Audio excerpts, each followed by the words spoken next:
There's a lot of value in being in Uganda. There's more freedom to being in Uganda. And I would say, me being a foreigner, just like if you went to the US or anyone from here or any other country went to the US, you go with virgin eyes. So you see things that I can't see as an American citizen because I grew up in the US. True. So now I'm jaded. You know, I've seen it all. But now you see things like, man, that's an opportunity there. You look at everything as an opportunity. Even I can look at it as a problem. Oh, this is the problem we having. We have this problem. You're like, man, that's a good opportunity. Your mind is just thinking. So when I came to Uganda, my mind is ticking. I'm looking at everything as an opportunity. Everybody like, oh, we got potholes. Like, man, that's a good opportunity. We have poverty. Oh, how can we alleviate the poverty? So I'm looking at everything as the opportunity. We have a housing crisis. Oh man, that's great. How can we solve this problem? So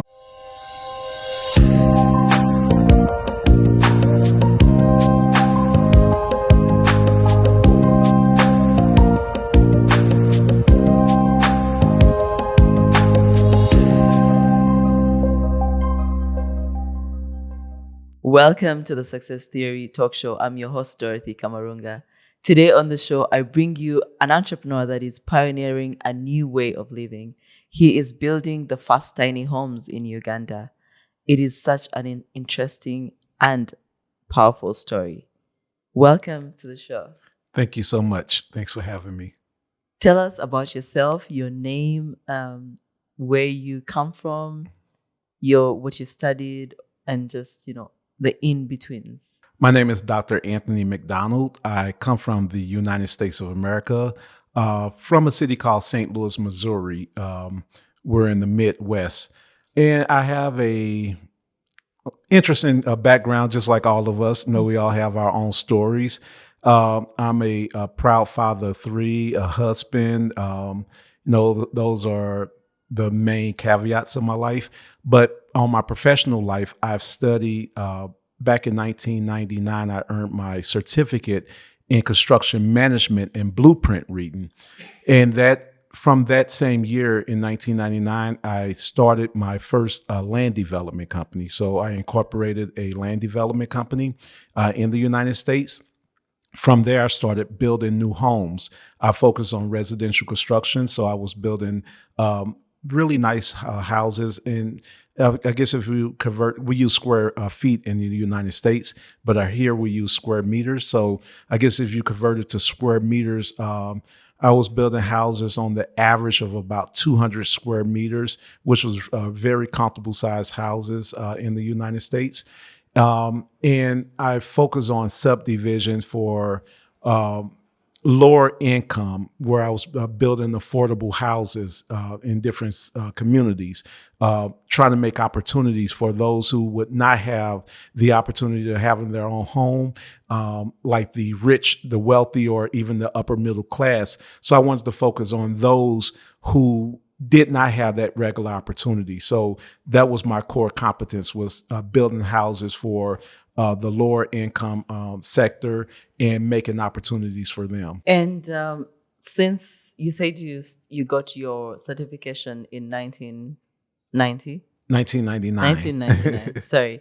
Yeah. So take us through what happened, like in detail, when you got your certification and how you got the vision to start building your first homes, and what really inspired you to do that? Well, a good friend of mine, his name is Oscar Dillon, in the U.S. He had another friend, and his friend was building houses, and I found it very fascinating looking at someone actually build a house. Because I was trying to find which way to go. So I'm looking, because I come from the entertainment background where I was into music management, television production. So that was my former education. So I went to St. Louis Community College, and I earned my associate's degree in television production and film writing. So I got into TV production and entertainment, managing recording artists, promoting concerts back in my hometown. And I wasn't all the way satisfied. So once my friend had introduced me to a friend of his that was building houses, I was like, wow, this is amazing. Like literally you have a piece of dirt and the next day you see something that a person can live in. So I researched and found out where can I get the most suitable studies. So then I enrolled in California State Universities at San Marcos, and I took courses in construction management and blueprint writing. And I did very well in my studies. And once I completed the courses, then I took it upon myself to start the land development business. Used monies from my savings, and then my bank had gave me a line of credit as well that supported my vision. So that was the catalyst of what really started it, what pushed it. It was me seeing with my own eyes someone else doing it, and that inspired me to know that that's something that I could do, because I think that that's very important, because a lot of our youth, until they see it with their own eyes, sometimes they don't know that they too can do that same thing. So it started simply with me seeing someone else do it, someone that looked like me, seeing a young Black American building houses, and I felt, wow, I could do the same thing.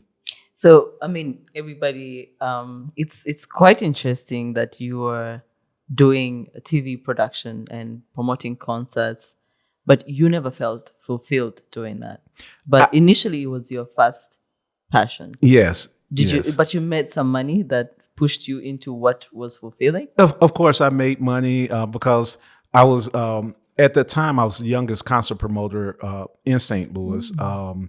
It's a funny story behind that, but I was working with large acts such as Eazy-E from the group called NWA. Many people here might know Snoop Dogg or Dr. Dre, so they all started from Eazy-E.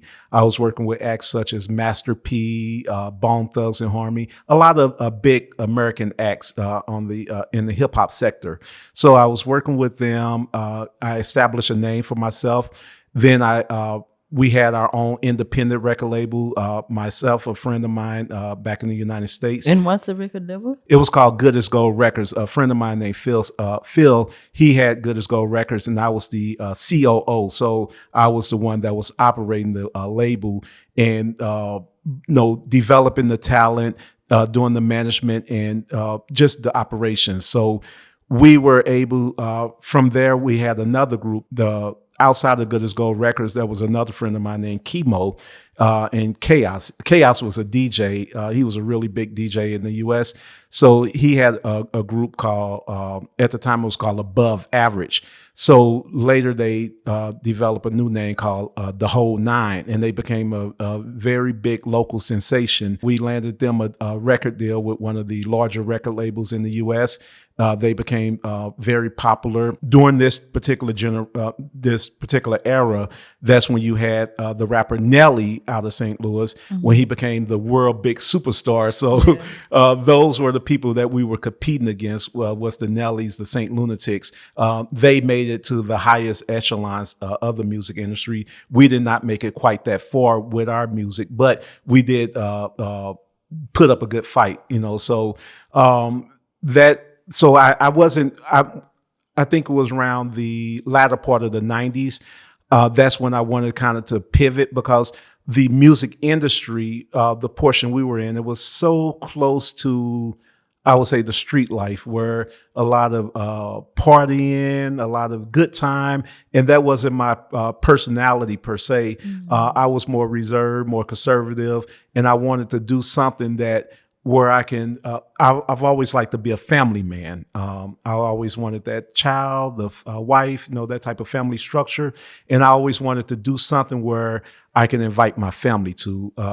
And when you're doing the music industry, a lot of drinking, drugs, party. Yeah. So that wasn't my comfort level, where I didn't want to bring my family into that type of environment. So that's what made me pivot. Did you sing at all? 19, what was year was that? 1992, around then. I used to try to be a rapper.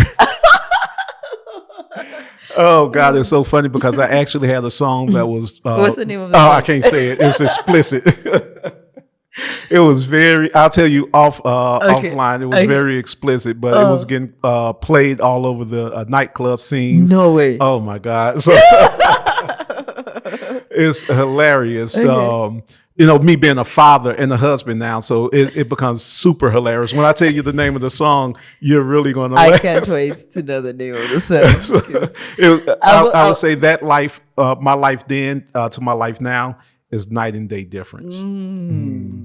I can only imagine. But I feel like we are multi-dimensional beings. We are. So I've also done a couple of dancing in music videos. Wow. So when people see me dancing in music videos and the other Wow. side of me, they're like, "Mm." So I can really understand. Like I can Yes. relate. Like Yes. when you said you were rapping, and I'm just so excited to actually know the song.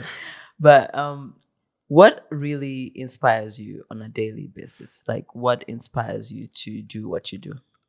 I have one, two, three, four things that inspire me.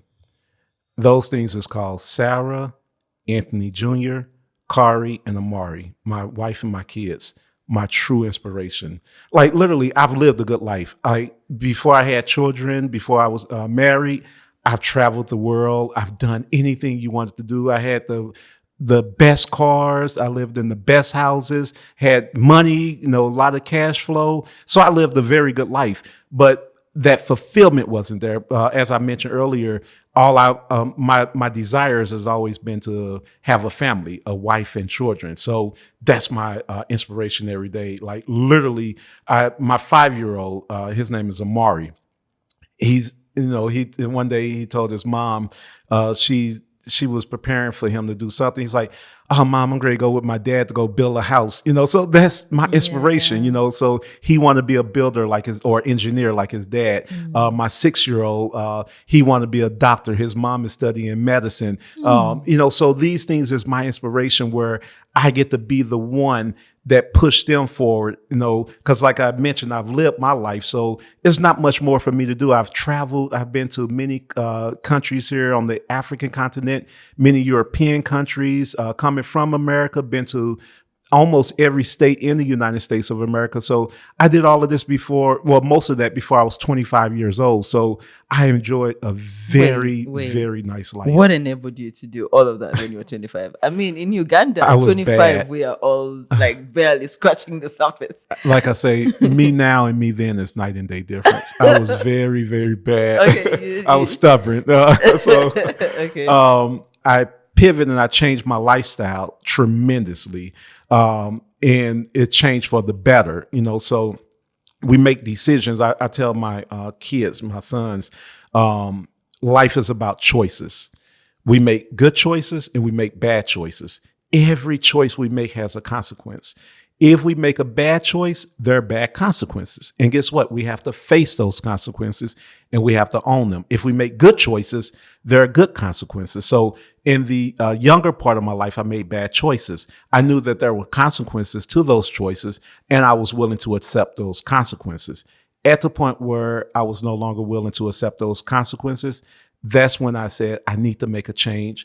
I need to make good choices because I don't want to face the consequences of the actions that I'm taking now. So I teach that to my sons now, even as young as the 5-year-old. I don't do excuses. So they can't, if I ask them something, they can't give me an excuse. They have to own up to what they did, and they have to accept the consequences because that's what life is.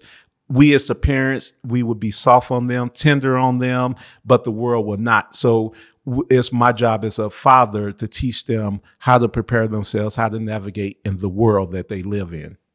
But you say you made some bad choices. Yes. I mean, 25 and below.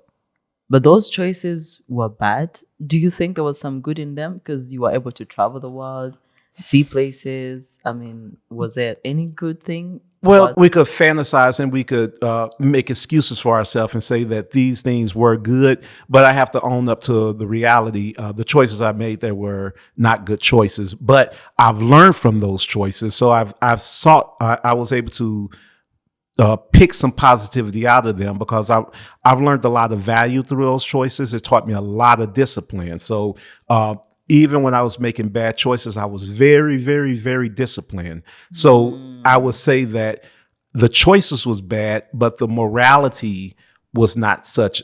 It was not as bad because I still knew how to do things in a conscious way and to do things in respect to others and to live up and own those things as a responsible human being. So why Uganda? When did you move to Uganda and why Uganda? Someone would be wondering. I mean, Yes, everybody's dream is to move to the US, yes, start a good yes. life. So another person would be wondering, why would you leave the US and come to Uganda? Well, I started building, like I say, in '99. In the U.S., we had a real estate crash in the mid 2000s. Uh, we were just giving out loans, mortgage. Here people buy their houses. They spend 6, 7 years. Some can even spend 12 to 15 years building their house, but they build with cash.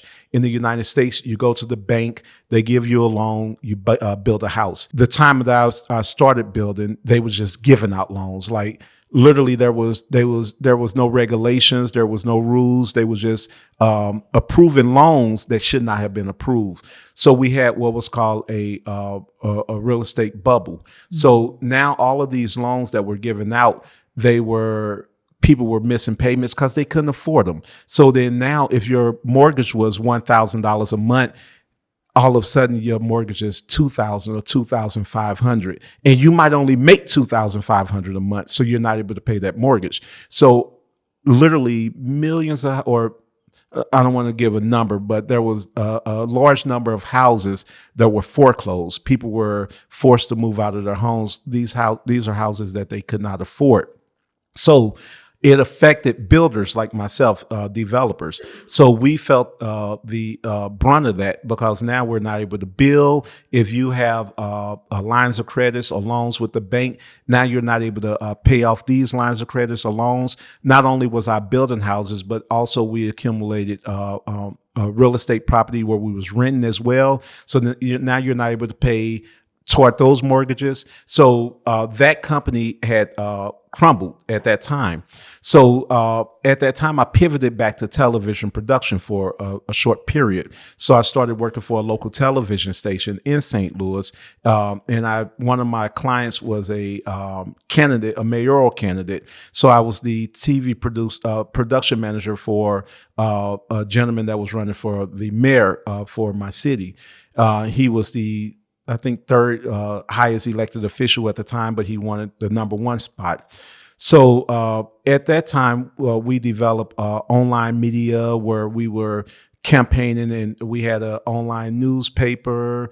We was doing a lot of YouTubing, and one of our contributors was from Uganda. So this contributor was late turning in her article for that day. So I asked, "Why are you late?" And she was like, "Well, I had to go to the coronation for my king." So for us, that's like language that we don't know. A king, there's only things that we read about in storybooks.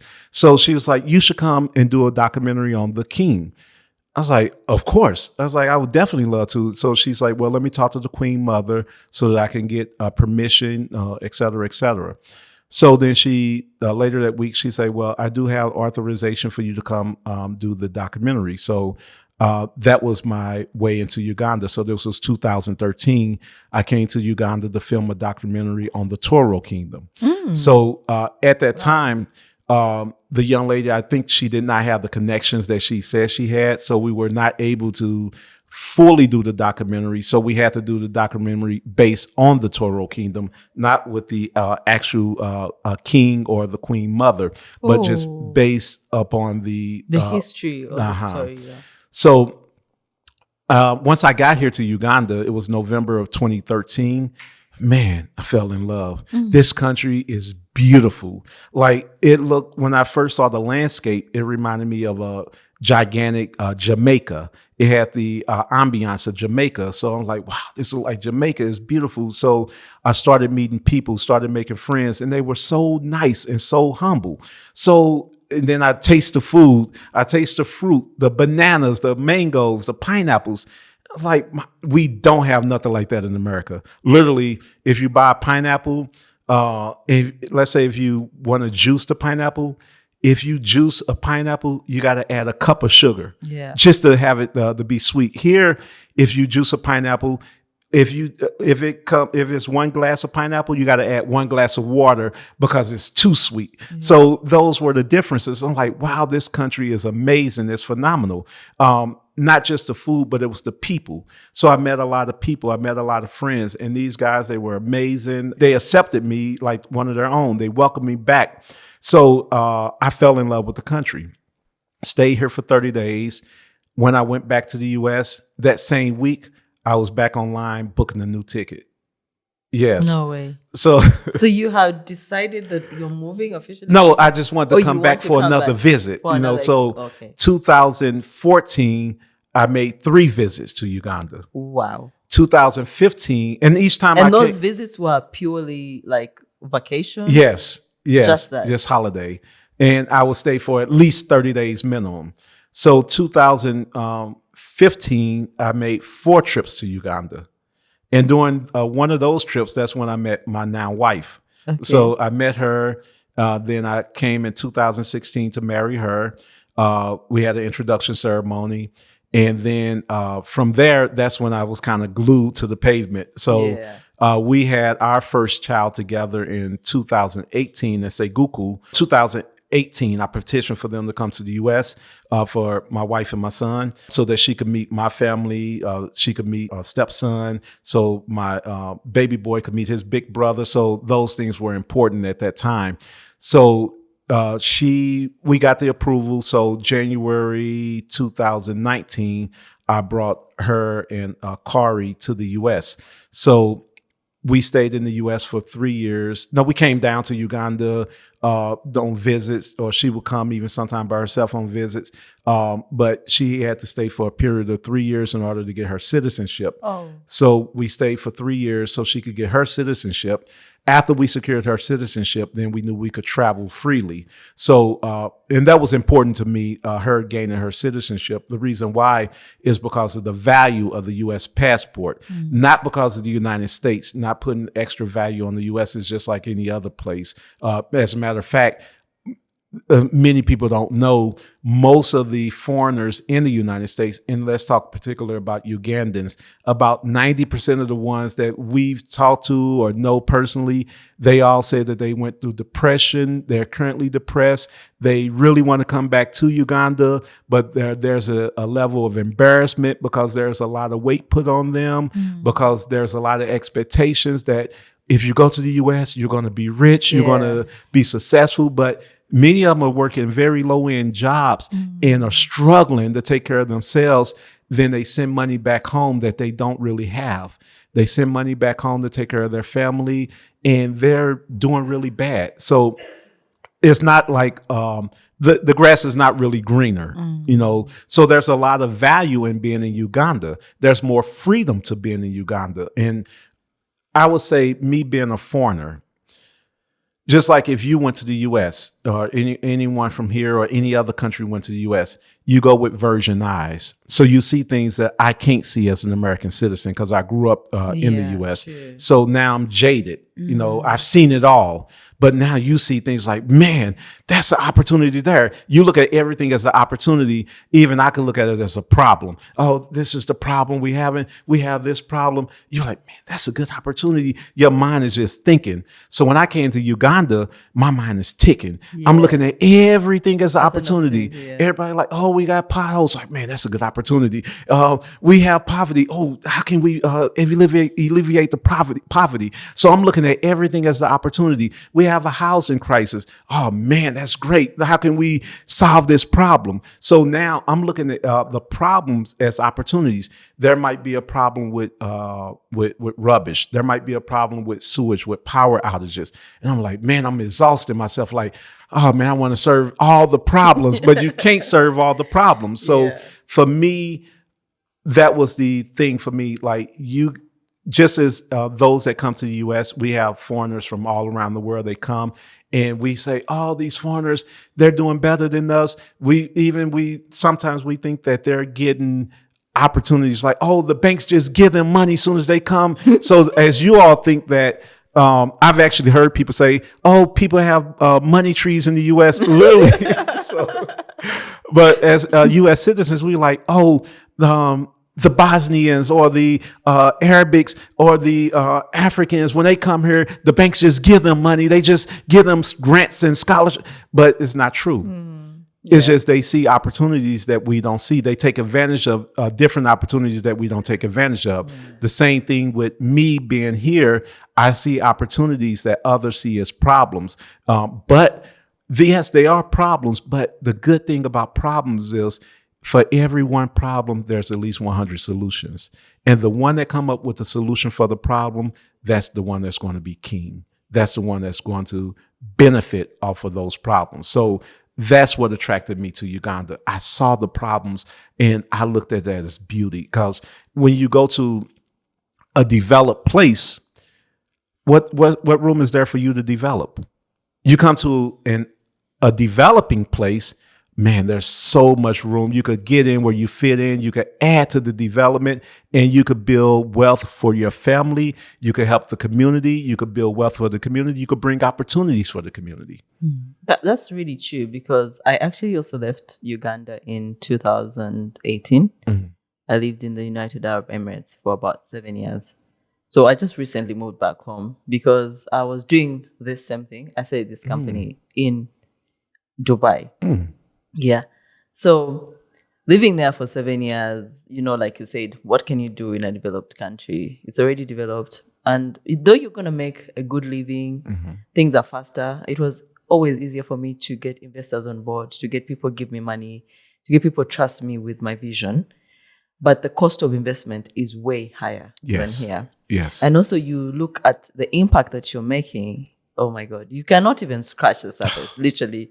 Everybody knows what they're doing. Everybody wants to think they know what Everyone's they're an doing. expert. Everyone is an expert. So I was encouraged by my partner. It took a long time, almost 2 years, of him convincing me that we should go back home and I should be doing this that I'm doing in Dubai. I should be doing it in Uganda. It would have more impact. It will help many people. Because I also I was organizing events in Dubai. So my first one was at the Ritz-Carlton in Dubai Financial Center. Over 200 people. So basically it's to merge the business ecosystem. Bring entrepreneurs, bring investors, bring government officials. The one I was partnering with the ruler of Sharjah, the government, His Excellency Kasimi. So the government officials, the people from here, some ministers from here joined me at the event. And there were a lot of investors and entrepreneurs in the room. So me coming back home, I came with the same lens. When I left, I was seeing only problems. I cannot do this. I want to leave Uganda. I cannot do anything. When I came back home, every time I'm in a market, oh my God, this rubbish, what can we do? Yes. I'm just looking at opportunities all the time. But I'm also more excited because I always felt like inherently my purpose was here. Yes. So I felt like I can easily make money there and I can travel the world and do everything. But my purpose was here. But my mind could always keep convincing me, no, you need to make money. money. But when I came back home, I see everything differently. Yes. I see opportunities when I'm in a taxi or Bolt or Uber and someone is saying, oh, I need to travel. I'm like, are you sure you want to? Because back there, if I'm renting maybe a studio, it's like 2 million shillings, a furnished studio. Yes. But with 2 million shillings here, you can get like a 4-bedroom house. With 700,000, you can get a 1-bedroom house. There you get a bunk bed. So are you sure you really want to do that? But it's amazing. When you come back with a different lens, I see like avocado. We used to buy avocado at 30,000 for 3 avocados. But here we buy 1 avocado at 1,000, which is like 1 dirham, like almost nothing, literally. I can eat, in 30 dirhams, I was buying 3 avocados. I can buy like 30 avocados here. So those are already opportunities. Passion fruits are very scarce there. So it was like, wow, like when you say that, I can really relate. But which opportunities have you discovered in Uganda?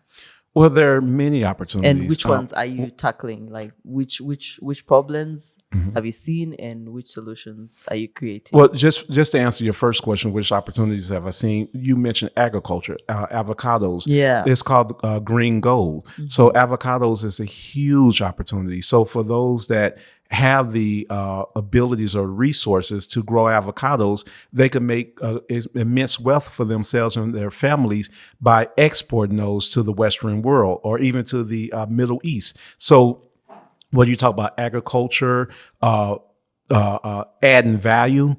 So Yes.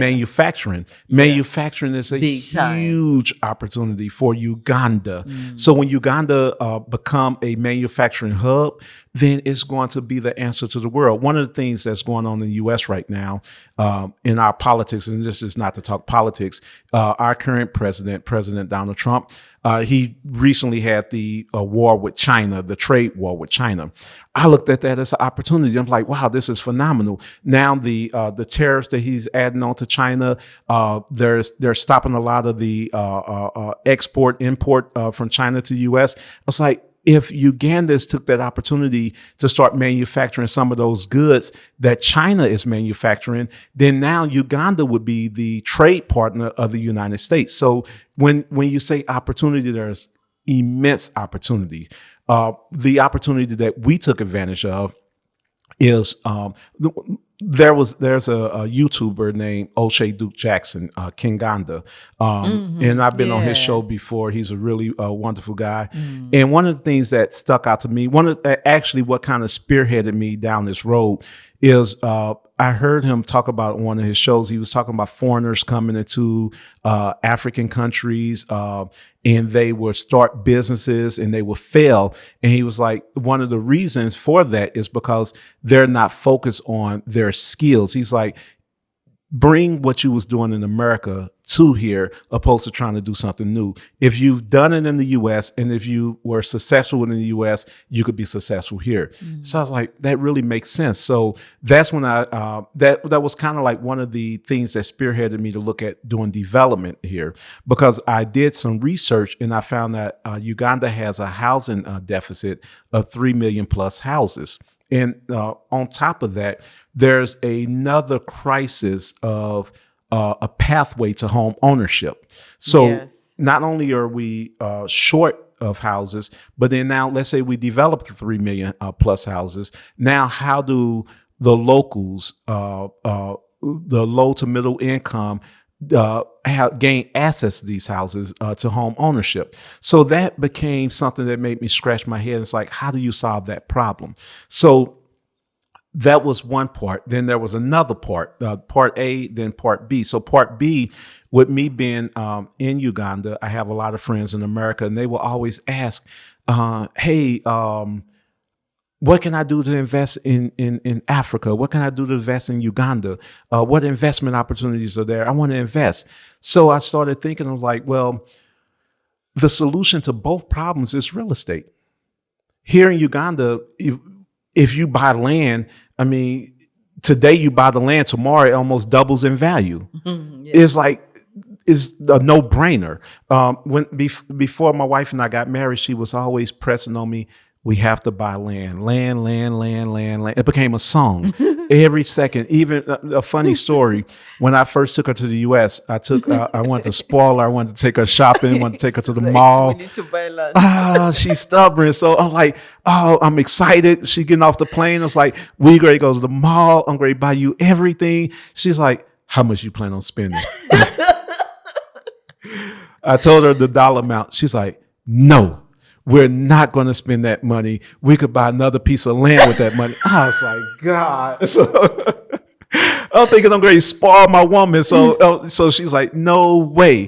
That money, we're going to buy another piece of land. And that's what happened. That's what happened. No way. Yes. Wow. Yeah. So she was like, we're not having that. So I looked at it as an opportunity. So what I did is we developed two models. One model was for foreigners, foreign direct investors, so that they can take advantage of the opportunities here in Uganda. So you build and sell to them? Yes. So we build. Or they can also give you their plan? Well, what we did was we built a model with our, it's called My Tiny Resort. So My Tiny Resort was based off of the concept of we would build tiny home communities here in Uganda as vacation rentals, Airbnbs. So then now a foreign investor, they can buy a 100% turnkey tiny home where we do the design, we do the planning, we do the building, and we do the management. So now we just give you over the certificate of ownership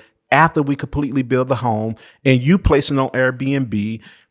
We place a digital lock on there where only you have the code as the owner.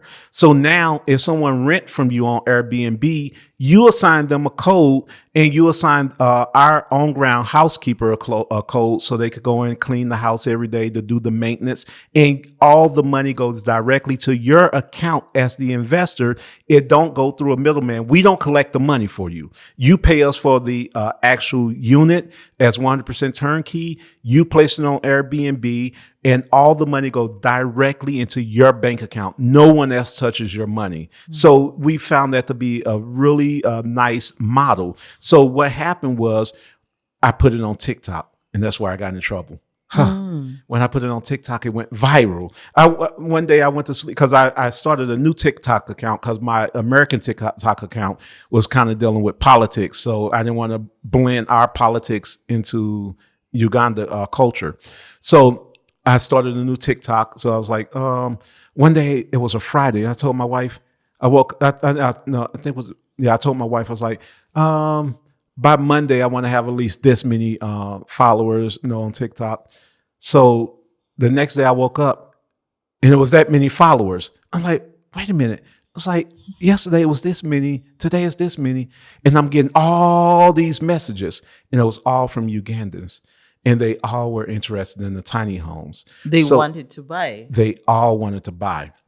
So what we had to do, we had to create a model for the locals. Yes, to make it affordable for locals. So then we created that model, but then we took it a step further because we ended up getting a partnership. We signed an MOU with Queen Mother Bess of the Toro Kingdom and His Majesty King Oyo of the Toro Kingdom to develop some tiny homes, to develop vacation rentals in Toro, because Toro's being the number one tourist destination in Uganda, receives 70% of the tourists in Uganda go to Toro. I think last year was 1.3 million tourists that came to Uganda. So it was 900,000 plus tourists that went to Toro. So that's a huge opportunity. So in our partnership with Toro, with the royal family, what we're doing is our phase one is we're building 100 to 120 vacation rentals. So the model there was to create opportunity for the locals.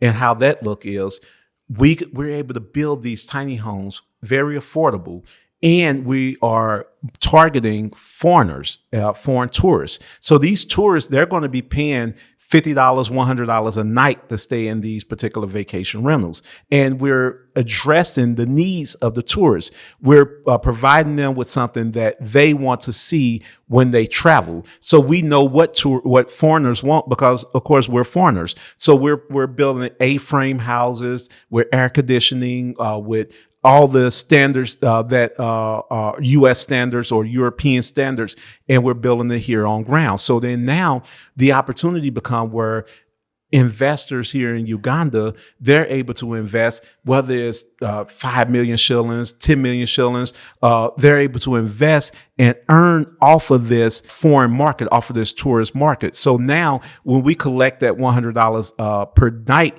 from these tourists, now they're going to be able to build the eat off of the US dollar or the euro, the pound. So now you're a Ugandan that's usually earning shillings. So now you're able to earn off of the US market. You're able to earn off of the European market, off of the Japanese market, because when these tourists come to Toro, they're going to be paying with the based off of their euro, based off of their US dollar, based off of the Japanese yen, and you're going to be able to benefit off of that as a Ugandan. So we built that model for Ugandans. So now they would be able to reap the benefits they would not normally been able to reap. They would not normally been able, not all, because there is a sector that is in tourism that's reaching that particular market, but we're widening that sector so that many Ugandans, any Ugandan that want, they're able to invest their money and they're able to benefit off of that tourism market. What does the partnership with the Queen Mother and the royal family entail? Are they giving you land or something Yes, else? they're giving us land and we're doing the development. So the first phase is 5 acres of land. Okay. So that's where we're building the 100 to 120 homes. And who is funding the project? Our company, we are funding. We're doing the seed funding, and then we're opening it up for investors. So you're selling off plans also? Yes, yes. So someone can buy an off plan, and then that is also a part of the money too. Of course. For the construction. Yes. What are the challenges that you have faced on your journey since 1999 when you started? And what solutions have you found? Well, the first challenge I faced was when I got into land development. I was 25 years old. I was young, and I was the owner of the company. And it was a rather big bite, so I'm hiring people that's twice my age as my contractors. And there was a term, I didn't understand this term. They was like, oh, you're green. So I didn't know what that meant. That means you're inexperienced. You don't know nothing. So they tried to take advantage. So I quickly learned. Very quickly, because when you're spending your own money, you have to learn quickly because people can eat your money. So I've learned very quickly, and I had to be more aggressive, more assertive, and I had to let them know that I was the boss. But I had to do it in a way where it wasn't demeaning no one, because I still needed their services and they still needed my opportunity. So we both needed to find a happy medium to work together. So the challenge was to learn how to work with others in a capacity where is mutual and is respectful one to the other. So the same thing while being in a foreign land, there's language barriers, there's cultural differences. In America, we have what's called color people time, CPT. In Uganda, CPT is real. Oh my God. In Uganda, African time is real. My wife used to be like, Tony, I would have a meeting maybe at Cafe Java's at noon. And I'm trying to get there at 11:30 because I hate being late. So she'd be like, Tony, you're going to frustrate yourself. She's like, they're not going to get there to 2. Slow down. You have time. I say, no, even if they get there at 2, I'm being there at 11:30 because that's my values. All of a sudden, I'm getting there. And when you get there, you call them, be like, oh, I'm here. Oh, let me come. I'm like, wow, like they don't leave until you call and say you're there. Yeah. So I didn't understand that. So there was those cultural differences. I had to learn how to deal with those, how to adjust to those. I have to learn the just different things on the ground because one of the most important things was to acclimate into the culture. I'm in your home. I'm in your community. So I can't bring my values or my attitudes to your land. I have to adjust and adapt to where I'm at. So like if you went to America, we're going to expect for you to acclimate and assimilate into our culture. Yeah. And how bold would I be to think that, oh, I'm American, I need to come here and they need to do it? No, that's the wrong approach. I have to come to Uganda. I have to learn the ways of Ugandans, respect the ways of Ugandans, partner with Ugandans so I can understand how to do things the right way. My wife, she's my biggest partner. She helps me through it. She teaches me the right way to do things here because it could be a right way in America and that right way could be the wrong way in Uganda. Sure. So I have to learn what's the right way to do business in this land that I'm in. If I go to China, I have to learn the right way to do business in China. I can't expect Chinese culture to acclimate to my culture. It's not the right thing. So that was one of the largest challenges is to understand, learn, and to acclimate to the local culture understand and value the local challenges, understand and value the local people, and show that respect so that that respect becomes mutual. What about the challenge of people accepting your vision or buying into it? Those challenges are there as well. I mean, we understand that you're always going to have challenges, but challenges is the fun part of life. Like, if you don't have challenges, I think you're going to be bored. If you're just skating through life, just free willy nilly, is boring. So one of the greatest challenges that we face with the development of our style of houses is in America, we build with wood frame. We build with timber. Yeah. In Uganda is brick and concrete.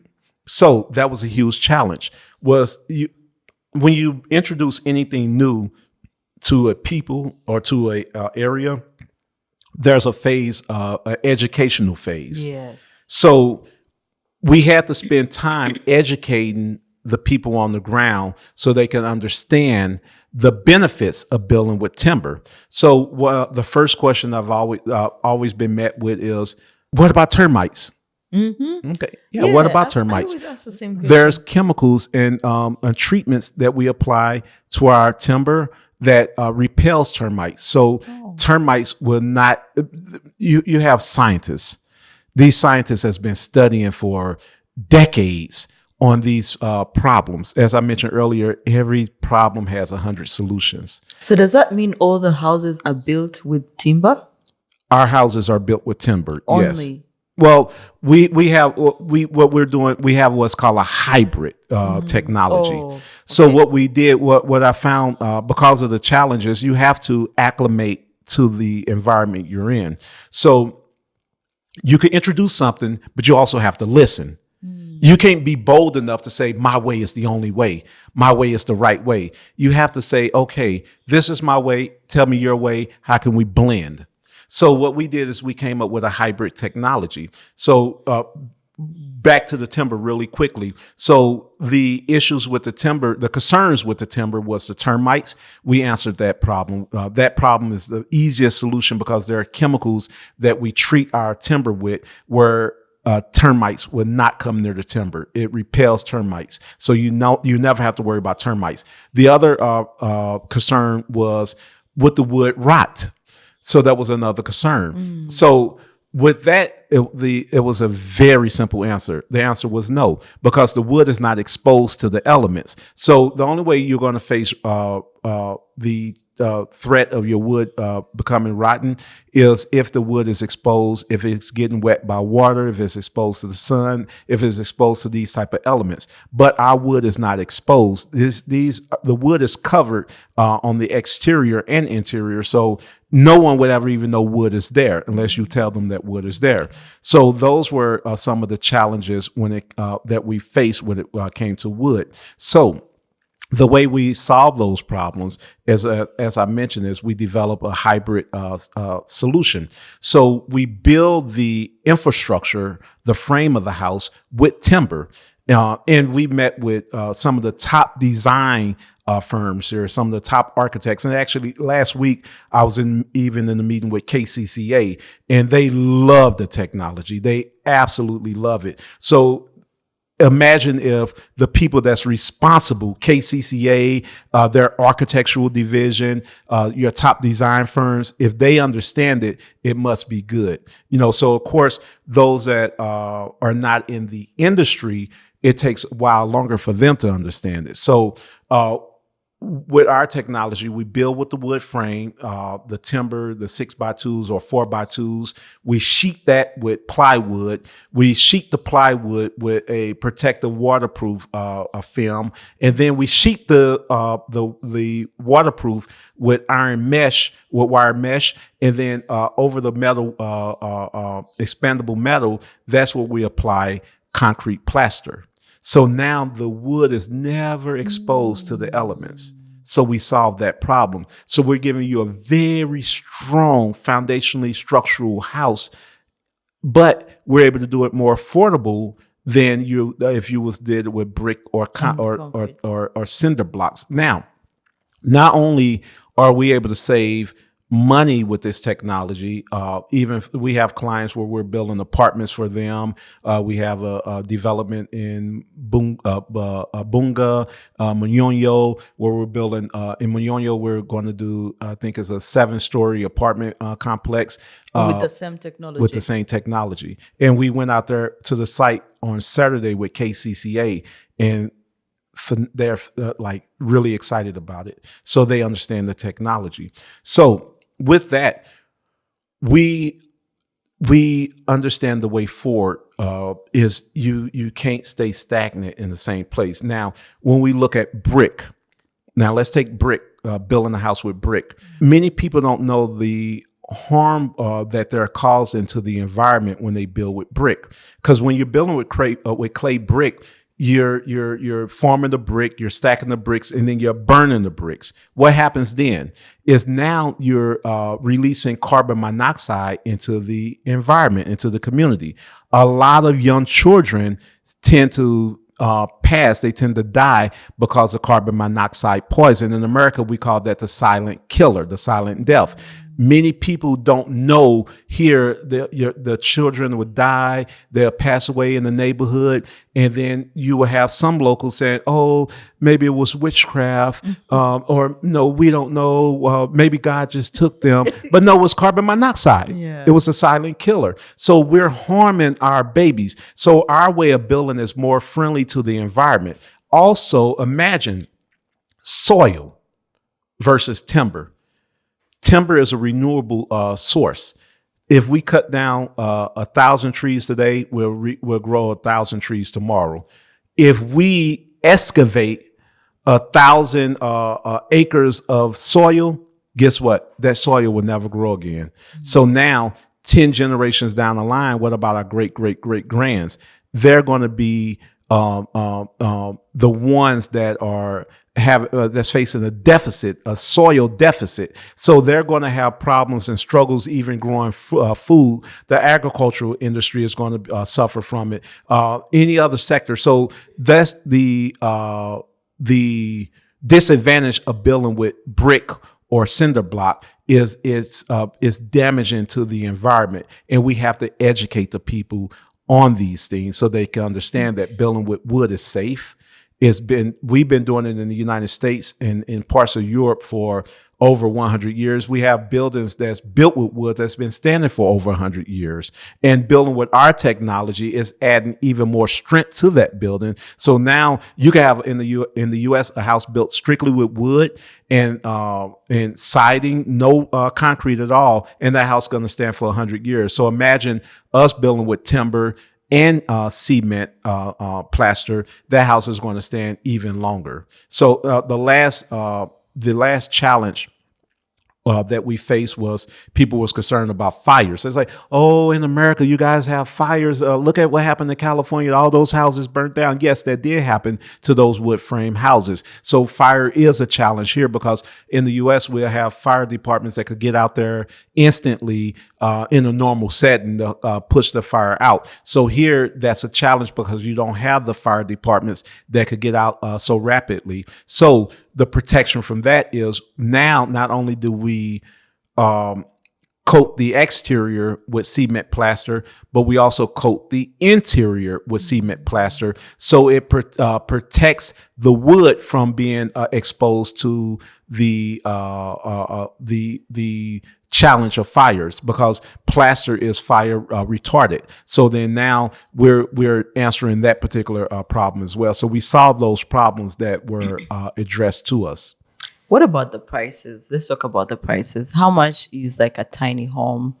If an entrepreneur is out there, maybe in the audience that would want to invest, Yes. how much would a tiny home go in the tiny home resorts? Of course, prices differ based off of finishes and amenities, but a range you could be looking at around 36 million to about 54 million, and that's also going to depend on the square meters as well. So that's going to be our base model, but then we're coming up with solutions where we can have where we've been talking to a couple banks where they will offer for the locals that want to buy a tiny home and they don't have 36 million sitting That's around. like a mortgage? Yes. Okay. So we're So you're talking with talking to them some about banks? offering mortgages so that people can pay maybe 10% to book it, and then they could pay small payments for a certain amount of years, and then they own their own home.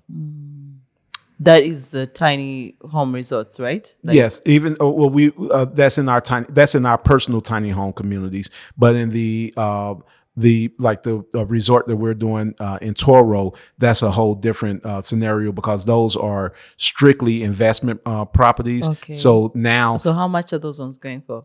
well, Off plan. those are not for sale. Those are investor based. So now an Oh. investor come in and say, "Hey, I want to invest 3 million. I want to invest 5 million or 10 million shillings," and then they're able to earn this much off of that investment. So now they know that they have a secure investment. They put in 10 million So they're shillings. part of the. So that They're means part of the that group.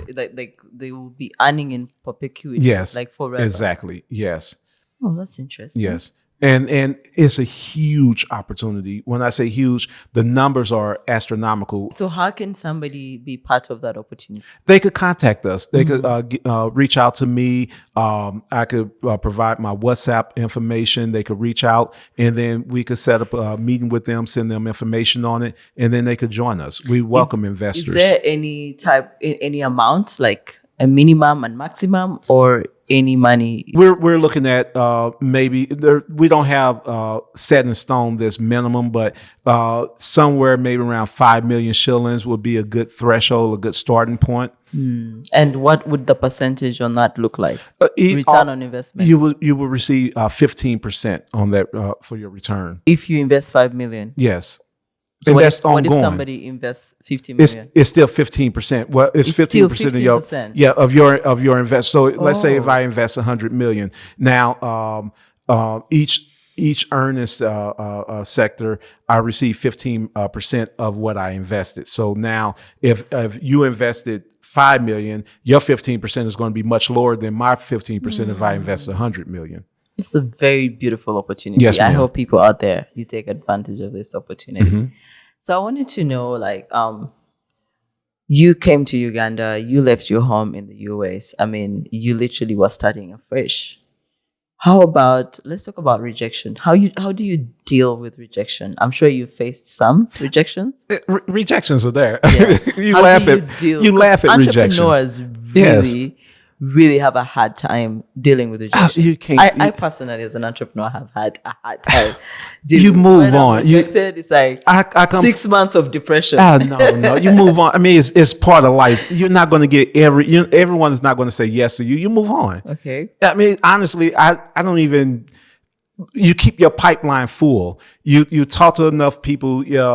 If you like in the world of sales, if you only have 5 people in your pipeline, 5 people that's potential customers, and then 4 of them reject you, yes, that's going to hurt. But if you have 500 people in your pipeline, it don't matter if 400 reject you. You got 100 people that you're selling to. So get out there, keep talking to more people, keep building up that energy and momentum. So rejection don't matter at that point. I look at it like this: those that reject, they will look back at one point and be like, man, I should have joined. So rejection don't bother me. It really don't.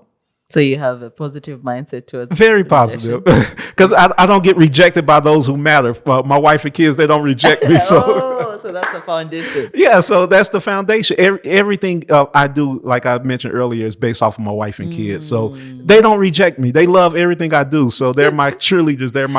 They champion me on. So long as they make me feel good, I'm out here in this world. I fight for them. I come home. I don't bring the drama home. I always tell my wife, she's like, "Oh, what's going on? You're not telling me nothing." I was like, "Why do you want to stress?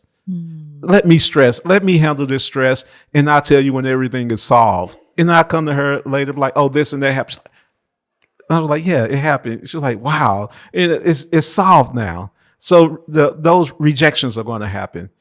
Consistency is one of the requirements for an entrepreneur to reach their goals. How have you managed to stay consistent? Because 1999 and you're still going and you're not even thinking about stopping. Well, I think because I tried to work a normal job before. I tried to work a normal job before, and Jesus, that was stressful. Mm. You literally have to ask somebody. In the U.S., it's different than here. U.S. the rules are strict, so like you're working a job, and maybe you want to go on vacation. You want your child have something at school, an event that just pop up, or your child gets sick at school, and you got to literally ask somebody else. Oh, can I please go see? I didn't like the way that felt. So that's what motivate me is like I like doing my own thing. I like working for me. I like being out there. There was a biblical quote about the seven good years and seven bad years, where you I think it was it Joseph talking to his children or something about storing up? You have 7 fruitful years, and during those 7 fruitful years, you should store up because you can have those 7 bad years. So I always applied that to my life, where I know every day is not going to be rosy as an entrepreneur. I've seen that. I've been doing this for way before 1999. I've been working for myself. So I've seen those times where things are good and things are bad. So the solution has always been to live below your means. Me coming from America, what I see a lot of foreigners do when they come to Uganda, other African countries, they go to other Mexico or South America. They want to go and they want to live real big. They want to show people, I'm the big man. I come from America. I live in this big house. Just want to live a big lavish lifestyle. I don't do that.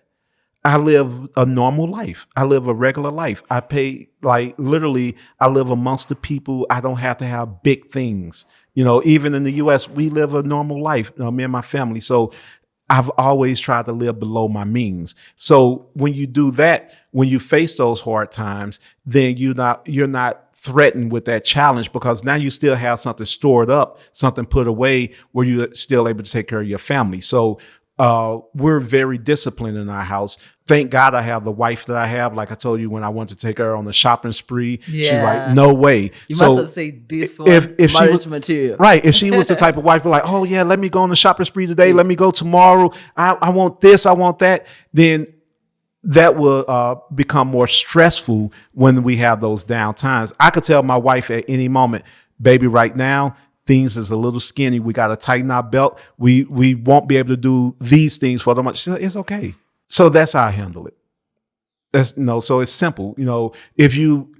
I believe as a man, you have to put together the program for your household.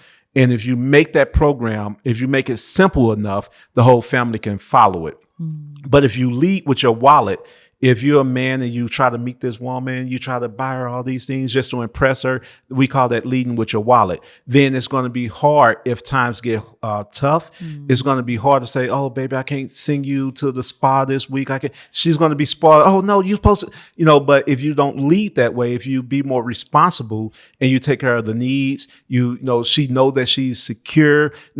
I have friends, they would splurge. They would spend a lot of money, and we would always buy land. We would buy houses. So we have our properties in the U.S. We have our land here, different plots here. So even if times get hard, worst case scenario, if we have to sell the land, we can sell the land. But even more important to me, if something happened to me, if I was to leave this planet, then my wife and my kids are secure. So I don't live for today. I don't live with the attitude of let's live big. Let's show people this. Let's show people that. That's the wrong attitude. Right now, there's a crisis going on in Mexico because there's a lot of Americans that have moved there. They're nomads. They're retirees, and they went to Mexico spending U.S. dollars. And what they did is, by them trying to live large in Mexico, they increased the cost of living for the locals. So now they're not thinking that what effect this have on the locals. So imagine if I come here and I say,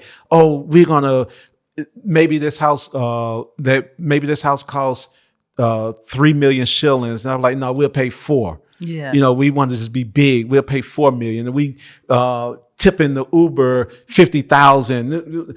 And it's going to mess it up for the locals because now the expectation of the people become higher. The landlords, they'll say, oh, well, we could get 4 million if we rent to Americans only. So then Yeah. now you're causing interruption with the locals. You don't want to do that. You want to blend in. You want to acclimate. You want to become just like them. You know, I could live on the street with a very bumpy road. It don't bother me. Who cares? It's just a road. We're going to get from point A to point B. You know, so I could ride on a boulder. I have friends like, oh no, I ain't gonna get on the boulder. I'm local. I can get on the boulder. I eat street food. I could do whatever anyone that was born here, that was born deep in the village. I could do whatever they do, and I could live the same way they live, and I'd be satisfied. Why do you do what you do? I'm sorry. Why do you do what you do? Uh, Like, why? Once again, because I'm trying to build the right future for my family. You know, my family is very important to me. They're very like my I just got off the phone with my oldest son in the US. And I do stuff to make sure that he have an opportunity. My youngest son's here, the 6-year-old and 5-year-old, to make sure that they have opportunities. We have we live a different way. We don't live like everyone. We educate our kids at home, from the oldest son They're all the way homeschooled? to. No, they're not homeschooled, but their education starts at home. Oh, okay. Each one of my son, I have 3 sons. Each one of them, I started them off educating them. Me and my wife, we educate the 2 youngest. Like the 6-year-old, they advance him to P3, and he's only 6. And he's still at the top of his class. He's in first class at the age of 6 in P3. The 5-year-old, he was supposed to go to middle class. They push him to top class because they advance. They know. Yesterday, me and the 5-year-old was working on multiplications, and he was just running through it. Just running through multiplication so easily. And I called mom. I was like, because this was my first day working with him on multiplication. So this morning, when mom wake up, I was like, have you worked with him on multiplication before? She's like, no. It's like, man, he was just running through it. Like you could say 4 times 4, he's 16. 9 times 3, daddy, that's 27. He's running through it quickly. Wow. Yeah, his big brother is like trouble. Like you give him, like my kids, when they come home from school, they literally want to sit down with books all day. They friends could be watching TV, could be outside playing. They want books. If I'm laying in the bed, they come into the bed with books. Wow. Yes, because that's what we push. That's what you trained. It's the culture. It's the culture we push in our home. It's the culture I push with my oldest son. My oldest son wrote his first book when he was 10 years old. Wow. 10. Beautiful. Yeah. And what does your son do now? He's a school teacher now. Wow. That's so beautiful. What do you want to be remembered for? I want to be remembered for caring about my family, caring about others, for helping the community, for helping people learn how to build wealth. Interesting. So one of the most important segments of our show, and why the show is called Success Theory, is because we're always intrigued by the people that I host on the show, what their success formula is. So somebody in the audience would wonder, what is Dr. Anthony McDonald's success formula? Well, I think everyone's is individual. Everybody have their own success formula. Mine is, I like listening to people that are very successful. I love reading books. I love learning from those who have made it, those who have succeeded. And I love just continuously learning. I like learning. I like teaching. So I think that helps out with success. I'm not afraid to try new things. I'm not afraid to understand others. So I think that those things are very important elements in order to gauge success, in order to become successful. And also, you have to have a reason. You have to have some type of catalyst, some type of foundation that you're doing it for. What wakes you up every day? What motivates you? And I have that. Like I mentioned 1,000 times today, is the wife and the kids, to make sure that they have a smile on their face, to make sure that they're happy, make sure that not in a material way, because we In don't a spoil. We fulfilled don't do way. all that spoiling at all. I don't care. You could tell I don't buy expensive clothes, expensive shoes. I don't care about that stuff. I care about intangibles, what's on the inside. So we invest a lot on the inside. So I think those things is what help make me successful. Caring about others, learning, following others. I listen to people like Kevin Leary. I don't know if you know the show Shark Tank, Yeah, but that definitely. guy is Oh so my god. wise to me. He's a bit Kevin aggressive. O'Leary's. Yes, Yeah, O'Leary. but Yeah. I like these guys. I like listening to successful people. They drop these jewels, and I have friends that I grew up with that are very successful. And I watch them. I see the things they did. Some things that might have happened 25, 30 years ago, it finally registered now. Like, oh, that's why he did that. So I've always hung around successful people. I hung around people that have more than me. I've learned from these people, and I'm still learning even from things that happened in my past. I'm still learning from those today. What is it that you would say to entrepreneurs in the audience or somebody in the diaspora that would like to move to Uganda? I think it's a very great opportunity. I think the most important thing is to learn the culture. Learn the culture, learn the people, come on the ground, understand the way things work here. Come on the ground, see what the problems is, see how can you be a part of the solution, not the solution, but a part of the solution. Join hands with those that are on the ground. To be humble, be very humble. Don't try to be big. Don't be arrogant. No one like arrogance. No one. Ugandans are very welcoming people, too welcoming. I think y'all are way too welcoming. I think you shouldn't even be as welcoming as you all are. You all are nice and humble.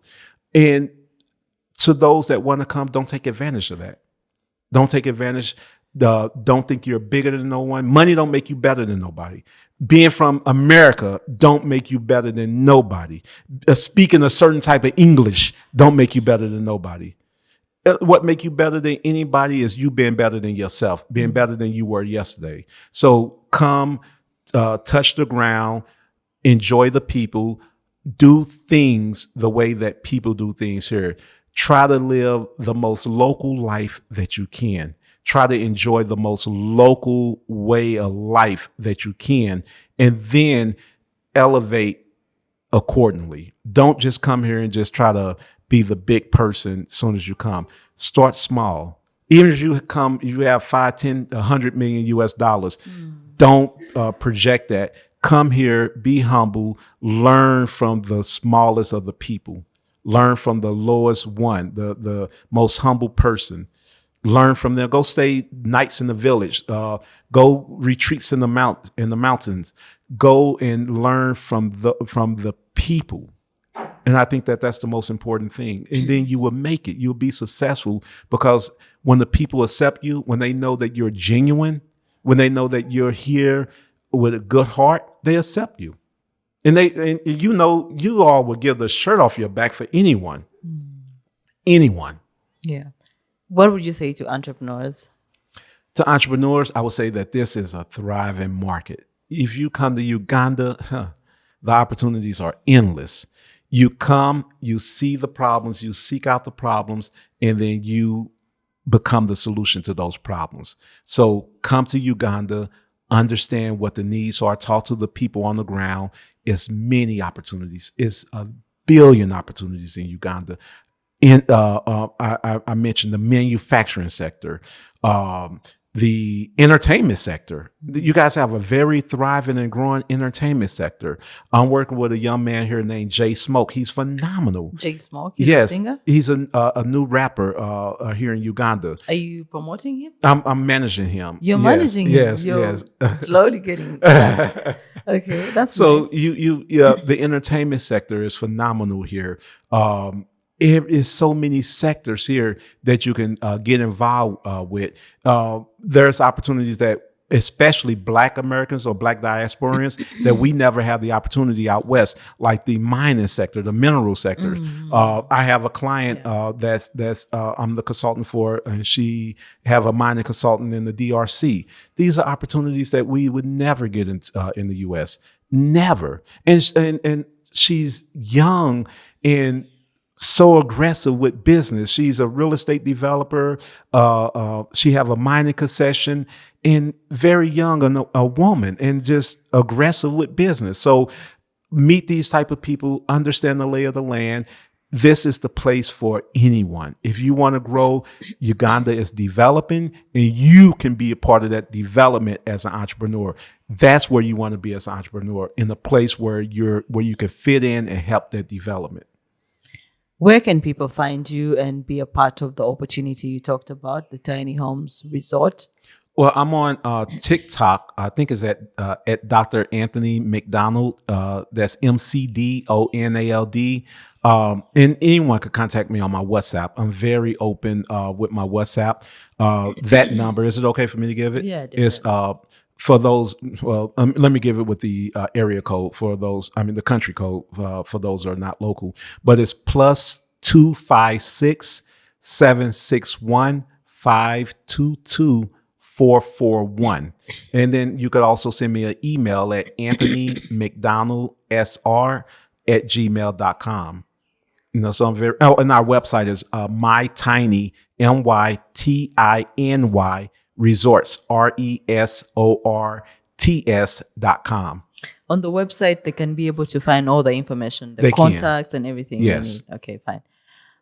That was all we had for the session. Thank you so Thank much you. for joining us. Thank you for on having the me. session. And thank you so much for the good work that you're doing in Uganda. Thank you. I am so excited to actually come to the Tiny Home Resorts one day. Thank and, you. do the shoot and all that, and show the people Yes. exactly the And work. with the that you're doing. Toro Resort, we're going to invite you, and we're going to give you one night stay on us. So that's going to be very Definitely. exciting. When will Yes. that be? I will keep you informed. I'll Okay. let you know. So the resort in Toro will be ready soon? We're in the development stages, right? Okay. The planning stages right now. So we're doing the feasibility study at the moment. After the feasibility study, then we'll break ground on our display homes. Oh, okay. Yes. Thank you so much. Thank and you. Until next time. And that was all we had for today on the Success Theory Talk Show. I'm your host, Dorothy Kamarunga. Until next time.